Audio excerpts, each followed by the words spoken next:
মানুষ আমায় বোকা বলে। আমি মূলত বোকা নই। আমি আসলে স্বার্থপর হতে পারি না মুখের উপর না বলতে। আঘাতের বিনিময়ে আঘাত ফিরিয়ে দিতে আমি কখনো শিখিনি। আমার নিয়ে বসার সমালোচনার সভায় শক্ত গলায় বলতে পারি না, চুপ করো, অনেক হয়েছে, এবার থামো তোমরা। আমি সবটা হজম করে মাথা নিচু করে চুপচাপ থাকি।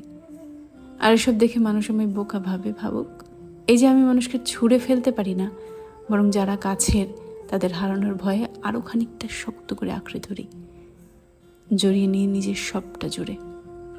এতে কতজন আমায় কত সমালোচনা করেছে, যে করুক। তোমরা আমায় বোকা, ভীতু, ব্যাকডেটেড ইত্যাদি ইত্যাদি বলো। সে যাই বলো, তবে বিশ্বাস করো, স্বার্থপর কিংবা অহংকারী নই আমি মোটেও। আঘাত সহ্য করার ক্ষমতা আমার অনেক আছে।